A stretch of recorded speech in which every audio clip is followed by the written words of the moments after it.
منگل کے روز اسلام آباد کی بین الاقوامی اسلامی یونیورسٹی میں یہ دو خودکش حملے سپہر 3:15 بجے کے لگ بھگ ہوئے۔ ایک دھماکہ لڑکیوں کے کیفیٹیریا میں اور دوسرا فیکلٹی آف شریعہ لاء کی عمارت میں فیکلٹی کے سربراہ کے دفتر کے باہر ہوا، تاہم وہ اس وقت دفتر میں موجود نہیں تھے۔ اس رپورٹ کی تیاری تک دونوں واقعات میں مجموعی طور پر 6 لوگ ہلاک ہوئے ہیں، جن میں دونوں خودکش حملہ آور اور 2 لڑکیاں بھی شامل ہیں۔ فیکلٹی آف شریعہ لاء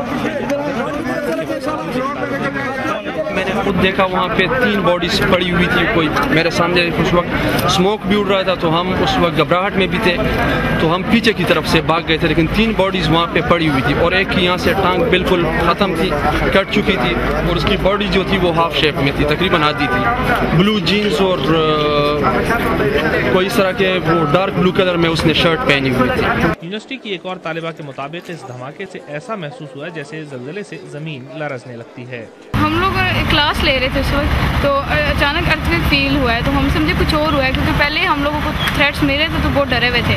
اچانک ہم لوگ وہاں سے سارے نکلے ہیں، پہلے ہوا تو ہمیں فیل نہیں ہوا کہ ابھی وہ بلاسٹ ہوا ہے، ٹھیک ہے۔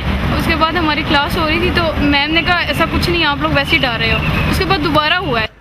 دھماکے سے دونوں عمارتوں کو شدید نقصان پہنچا ہے۔ پولیس کے مطابق دھماکہ خیز مواد کے ساتھ ساتھ اس حملے میں دھاتی ٹکڑے اور چھرے بھی استعمال کیے گئے تھے۔ تمام زخمیوں کو شفا انٹرنیشنل اسپتال منتقل کر دیا گیا ہے۔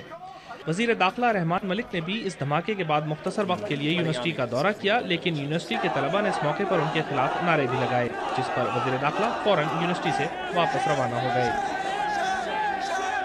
یونیورسٹی کی انتظامیہ کے مطابق اسلام آباد کے دفاتر سے الگ تھلگ ہونے کی بنا پر یہاں اس نوعیت کے حملے کے امکانات نہ ہونے کے برابر تھے، لیکن اس کے باوجود یونیورسٹی انتظامیہ نے سخت حفاظتی انتظامات کیے ہوئے تھے، جس کی بنا پر کوئی بہت بڑا سانحہ رونما نہ ہوا۔ یونیورسٹی کو تا اطلاع ثانی بند کر دیا گیا ہے۔ کاشف خبر، BBC اسلام آباد۔